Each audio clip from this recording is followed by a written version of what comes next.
Hey guys, welcome back to the QB Docs. Today I'm joined here with Dusty, and we have a very interesting topic for you all, but it's one that you're going to have to really pay attention to understand. Okay, so we're going to be talking about the importance of maintaining an arch or being able to even get to an arch in order to have proper throwing mechanics. Alright, so whenever I say maintaining an arch, I mean maintaining an arch with your foot. Okay, so I'm going to have Dusty actually sit down.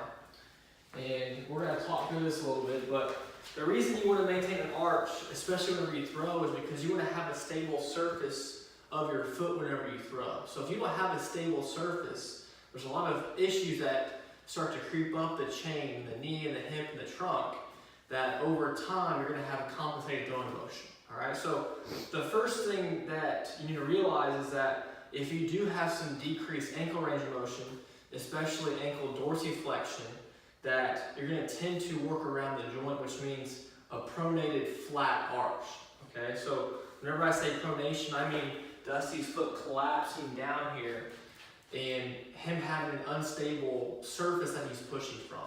And that's due secondarily due to because he has decreased ankle range of motion. So first we need to define what adequate dorsiflexion looks like, or tries, what it actually is, and then we'll show how it affects throwing motion. Alright, so we'll have our camera woman get a little closer here. We'll have Dusty sit back and put his foot up. Seeing long ways here. Here we go. And you can see here that if Dusty brings his foot all the way up here like this, he's probably just at about 0 degrees. And for most football players, this is really common because of wearing ankle braces, because of spatting, because of getting taped. That's going to lock this ankle joint in position. But it's going to have negative effects on this quarterback trying to throw now, because if he's trying to plant and throw, this foot's going to come out and that foot's going to flatten out, and he's not going to have an arch, a good stable platform to push and throw from. Alright, so when Dusty stand up. So adequate range of motion would be about 20 degrees, so that was about 0. So we would need to increase the range of motion there in order to be successful. Okay. I'm going to have Dusty face the wall like he's thrown to the wall here.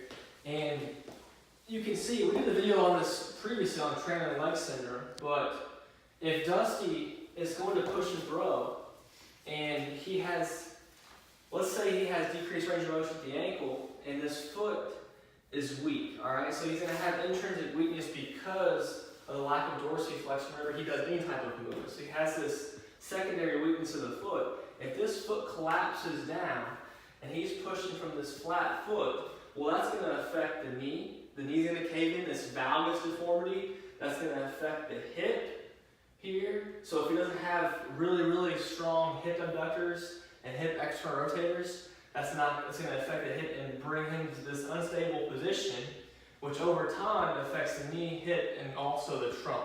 Just because of this decreased ankle range of motion, or if he has the range of motion, if he has a true weakness in the foot, that collapsed arch. Okay, so that's why having a good arch is so important, because it has the effects all the way up the chain. Alright, so number one, check your ankle dorsiflexion range of motion, because that's going to have a lot of negative implications for you as a thrower and also just as an overall athlete.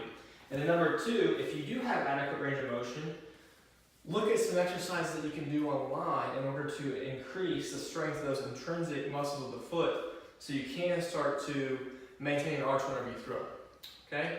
So if you like that video, please check out our other videos at the QB Docs on our Instagram, Facebook, and YouTube, or our website, thaqbdocs.com.